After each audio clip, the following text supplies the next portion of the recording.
آپ کا حوالہ بہت بڑا ہے، اور قبلہ کاظمی شاہ صاحب ایک بڑے نامور دیدہ ایسے عالم دین ہوئے کہ ہر طبقہ، ہر مسلک کا بندہ ان کی بڑی عزت کرتا تھا۔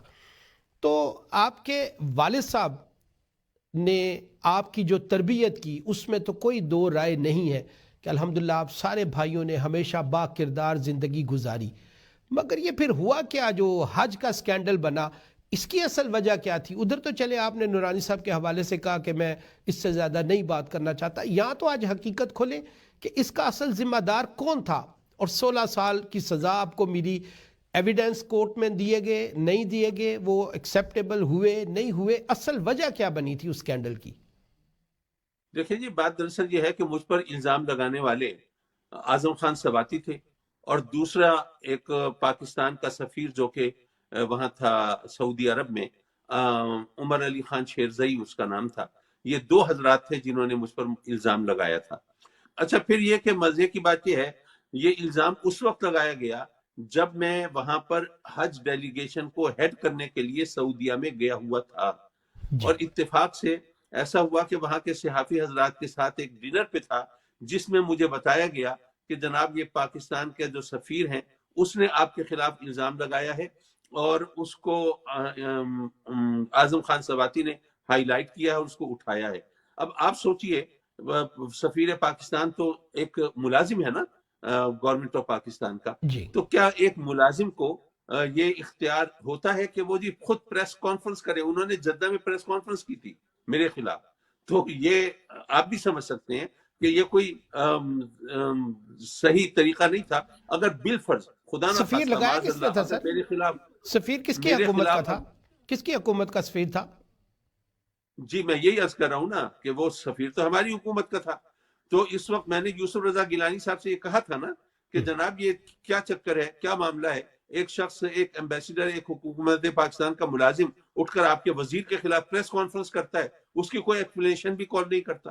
اور صرف یہ نہیں کہ ایکسپلینیشن کال نہیں کرتا، بلکہ وہ اس وقت بھی ایکسٹینشن پہ تھے، ان کے مدت ملازمت ختم ہو گئی تھی، تو ایکسٹینشن کے بعد ان کو دوبارہ ایکسٹینشن دی جاتی ہے، اور جس پر میں نے پھر پارٹی سے احتجاج کیا، اور میں نے کہا کہ اس کا مطلب یہ ہوا کہ جی میرے خلاف جو ہے کوئی اور نہیں ہے، اپنی حکومت ہے۔ اس کا جواب مجھے یہی ملا کہ چونکہ پاکستان پیپلز پارٹی کی حکومت اس وقت محض چند ایم این ایز کی برتری سے قائم تھی، اور عمر خان علی شیرزئی جو ہیں وہ فاٹا کے علاقے سے تھے، اور فاٹا کے جتنے ممبرز تھے وہ ان کی سپورٹ میں تھے، تو مجھے کہا گیا کہ جی ہم اپنی حکومت کو داؤ پہ نہیں لگا سکتے، اس لیے مجبوری ہے۔ یہ اس قسم کی باتیں تھیں، لیکن میرا خیال ہے کہ اس حوالے سے میں لوگوں کے ذہن صاف کرنے کے لیے صرف دو باتیں اگر کر دوں تو بات سامنے آ جائے گی۔ پہلی بات تو یہ کہ ڈاکٹر عبد القدیر خان نے جس طرح میری صفائی پیش کی تھی، آج تک وہ انٹرنیٹ پہ موجود ہے، یعنی میں کوئی اس میں ایک لفظ بھی اگر کمی بیشی کروں تو مجھے آپ گردن سے پکڑ سکتے ہیں۔ انہوں نے ٹی وی پر کہا تھا اور آن ایئر کہا تھا، اور پھر بعد میں الحمدللہ انہوں نے اپنی محبت کا اظہار ذاتی طور پر بھی کیا تھا۔ انہوں نے کہا تھا کہ حامد سعید کاظمی پر جو الزامات ہیں وہ غلط ہیں، وہ جھوٹے ہیں، ان کی بے گناہی کی قسم میں آگ میں ہاتھ ڈال کے قسم اٹھا سکتا ہوں کہ بے گناہ ہیں۔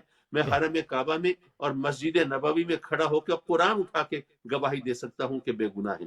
ایک بات تو یہ، ٹھیک۔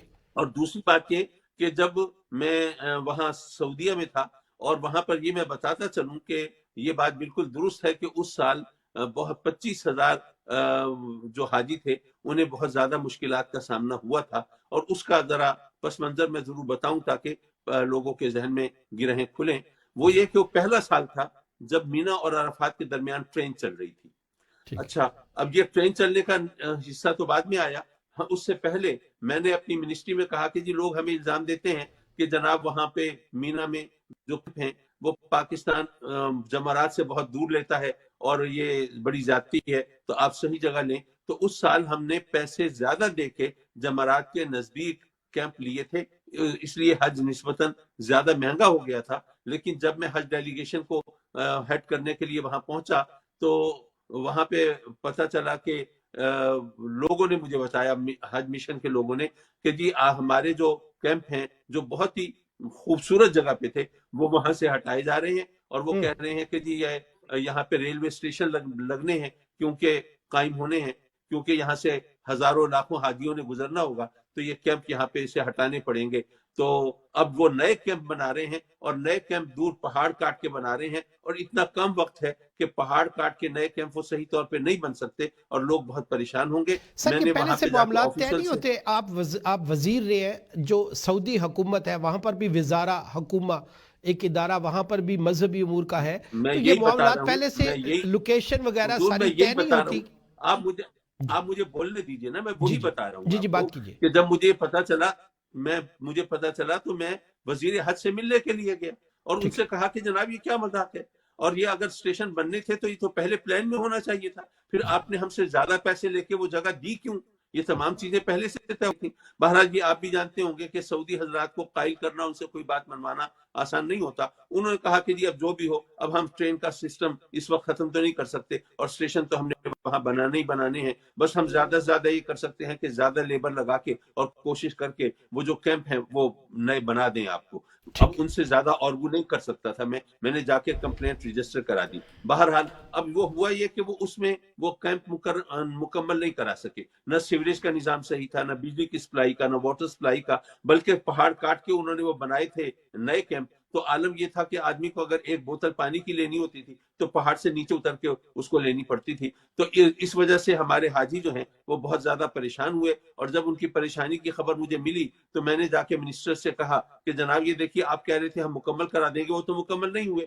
پتہ یہ چلا کہ وہاں پر ٹھیکیدار نے ان کو مس گائیڈ کیا تھا کہ جی میں نے مکمل کر دی ہے. اس نے کہا نہیں جی مکمل ہے. میں نے ان سے کہا جی اگر مکمل ہے آپ میرے ساتھ چل کے دیکھیے, اگر مکمل ہوئے تو میں آپ سے معافی بھی مانگوں گا, اور آپ نے جو بھی ہمارے ساتھ یہ زیادتی کی کہ پہاڑ کاٹ کے نئے کیمپ بنائے, دور بنائے, اس پر بھی کوئی شکایت نہیں کروں گا. اور اگر یہ بتائیے کہ اگر جو میں شکایت کر رہا ہوں اگر وہ درست ہوئی تو کیا کریں گے؟ انہوں نے کہا جی پھر میں معاوضہ دوں گا آپ کو, آپ کمپنسیٹ کریں گے ہم آپ کو. ٹھیک ہے. میں نے کہا ٹھیک ہے. میں ان کو لے کے وہاں پہ پہنچا ان کیمپوں کے اندر, اور وہاں پہ حالت تو وہی تھی جو میں نے بتائی, اور وہاں پہ پاکستانی بہت زیادہ جوش میں بھی تھے, میرے خلاف انہوں نے نعرے بازی بھی کی. تو ٹھیک وہ ہے. یہ سب کچھ دیکھ کے وہ سعودی سفیر بہت شرمندہ ہوئے, اور انہوں نے مجھے خود کہا کہ واقعی آپ کمپنسیشن ڈیزرو کرتے ہیں. جب انہوں نے مجھے یہ کہا تو پھر میں نے کمپنسیشن ان سے مانگی. جب میں نے کمپنسیشن مانگی تو پاکستان کے اندر ماشاءاللہ ہمارے اخبارات کے اندر ہیڈ لائنز لگ گئیں کہ جناب حامد سعید کاظمی اپنا قصور, اپنی غلطی وہ اس سعودی حکومت کے سر تھوپ رہا ہے, اور ہمارے برادر اسلامی ملک سے تعلقات خراب کر رہا ہے, اور جنہوں نے ہمیشہ آڑے وقت میں ہمارا کام دیا ان سے بگاڑ پیدا کر رہا ہے. وزیر اعظم تک کو بیان دینا پڑا کہ نہیں جی یہ سعودیہ کا کوئی قصور نہیں ہے. لیکن بہرحال میں نے تو ان کے کہنے پہ کمپنسیشن مانگی تھی نا, اس لیے انہوں نے کمپنسیشن دی, اور 45 کروڑ روپے کا انہوں نے مجھے چیک دیا جو میں نے جا کے واپس حکومت کو جمع کرایا. اور اب میرا خیال یہ تھا کہ جب 45 کروڑ کا روپے کا چیک جب حکومت پاکستان کے پاس آ رہا ہے ان حاجیوں کو دیا جائے گا جن کو وہاں تکلیف ہوئی, تو کم از کم میرے سر سے الزام دھل جائے گا اور کوئی ایسا مسئلہ نہیں بنے گا. لیکن یہاں پر تو سب نے لنگر لنگوٹ کسے ہوئے تھے میرے خلاف, جناب بیانات داغے جا رہے ہیں, اور ٹی وی چینل پر ہر چینل پر جناب میرے خلاف پٹیاں تو ہر وقت چل رہی ہوتی تھی, ٹکرز اور پروگرام بھی ہو رہے ہیں. لیکن اور یہی وجہ ہے عدالت کے اندر ہم نے بالکل بتایا کہ جناب یہ میں کمپنسیشن لے کے آیا ہوں, تو پھر مجھ پر الزام کیسا ہے اور مجھے قصوروار کیوں ٹھہرایا جا رہا ہے. لیکن وہاں پہ تو کوئی سننے کے لیے تیار نہیں تھا. یعنی آپ کہہ رہے ہیں کہ عدالت میں آپ نے سارے پروف دیے, چونکہ وربل تو نہیں تھا, اب جس طرح آپ کہہ رہے ہیں کمپنسیشن بھی ملی ہے, اس کے باوجود یہ ساری چیزیں تو ریٹن ہوئی ہوں گی نا, تو وہ عدالت نے وہ پروف وغیرہ ایکسیپٹ نہیں کیے, یعنی وہاں پر بھی آپ کے ساتھ زیادتی کی گئی. حضور ایکسیپٹ کرنے کی بات یہ ہے کہ انہوں نے جو فیصلہ لکھا وہ 81 پیجز کا ہے. میرے پاس وہ فیصلہ آج تک محفوظ ہے, ظاہر ہے کہ میرے خلاف فیصلہ کیا تھا اس پر. تو وہ 81 پیجز آپ پڑھ جائیں, اس میں ایک لفظ سے ثابت نہیں ہوتا کہ میرے خلاف یہ ثبوت ان کے پاس ہے, ایک لفظ ایسا نہیں ہے. تو پھر 16 سال کی سزا کیسے دے دی؟ میں یہی تو عرض کر رہا ہوں, یہ تو ہم بھی چیخ رہے ہیں نا کہ جناب وہ سزا کیوں دی, کیسے دی. اور یہی وجہ ہے کہ جب ہائی کورٹ پہ ہم گئے تو چونکہ اس فیصلے میں میرے خلاف کوئی چیز تھی ہی نہیں, رائی ہوتی تو اس کا پہاڑ بنتا نا, کوئی رائی بھی نہیں تھی, تو اس وجہ سے ہائی کورٹ نے مجھے بری کر دیا. ورنہ سچی بات یہ ہے کہ پہلے مجھے جب شروع کیا تھا نا میرے خلاف کیس, اس وقت میں سمجھتا تھا کہ عدالتوں کے اندر ظاہر ہے کہ انصاف کچھ نہ کچھ تو ہوگا, کوئی نہ کوئی خطا ہوگی تو مجھے قصور دیا جائے گا، جب خطا ہے ہی نہیں تو مجھے کوئی الزام کیسے دے سکتا ہے؟ لیکن جب یہ تمام فیصلے ہوئے تو سچی بات یہ ہے کہ میں تو اس نظام انصاف سے بالکل مایوس ہو گیا تھا ٹھیک اور ہے، سوچتا تھا پتہ نہیں کیا بنے گا میرے ساتھ. اور یہ تو اللہ کی طرف سے میں سمجھتا ہوں کہ بہت کرم ہوا کہ پھر ہائی کورٹ نے وہ تمام چیزیں دیکھی، اور جب دیکھا کہ میرے خلاف کوئی ثبوت ہے ہی نہیں سرے سے، تو انہوں نے باعزت بری کر دیا. لیکن ہمارے ہاں جو ایک مینٹیلٹی ہے نا، وہ لوگ جو ہے ایک برائی جو ہے اس طرح پھیل گئی ہے کہ آپ برائی کی بات کریں تو فوراً لوگ قبول کر لیتے ہیں، ایبسارب کر لیتے ہیں، اور اچھائی کی بات ہو تو فوراً ریجیکٹ کر دیتے ہیں. اگر تو آپ سر میری تعریف کریں آپ تو شاہ لوگ صاحب یہ کہیں گے کہ بتائیے جی کہ یہ تو اس دوران جو آپ کے آصف علی زرداری صاحب تھے، پریزیڈنٹ بھی تھے، پارٹی کے سارے اختیارات ان کے پاس تھے، اس دوران کوئی ان سے آپ کی ملاقات ہوئی ہو اس حوالے سے؟ انہوں نے آپ کی بات سننے کے بعد کوئی آپ کو تسلی تشفی دی ہو؟ اس حوالے سے کوئی ہے ایسی مطلب یہ بات؟ کہ انہوں نے، دیکھیے بات یہ ہے کہ انہوں نے، میں یہ ضرور کہوں گا کہ انہوں نے حتی الامکان کوشش کی، لیکن ان کو بھی وزارت داخلہ اس وقت رحمان ملک صاحب تھے، اللہ تعالیٰ اب ان کی بخشی فرمائے، اور کیا کہا جا سکتا ہے، کوئی کلمہ گو دنیا سے رخصت ہو تو یہ کہہ سکتے ہیں. تو ان کو یہی بتایا جاتا تھا کہ جناب بات یہ ہے کہ چیف جسٹس صاحب جو ہیں افتخار چودھری صاحب، جو بہت پرسنل ہوئے ہیں، اور اس لیے وہ کوئی بات سنتے نہیں، اور ایف آئی اے والوں کو وہ ڈائریکٹ احکام دیتے ہیں. اور ایف آئی اے کو جب چیف جسٹس کہہ رہا ہو کہ نہیں جی اس کے خلاف ثبوت لاؤ، تو ہم وزیر داخلہ کی اوقات کیا رہ جاتی ہے، جبکہ چیف جسٹس کے سامنے تو اس وقت آپ جانتے ہیں کہ صدر اور وزیر اعظم کی بھی نہیں چلتی تھی. تو ٹھیک ہے، اس طرح آصف زرداری صاحب کو جواب دیا جاتا تھا. ٹھیک ہے.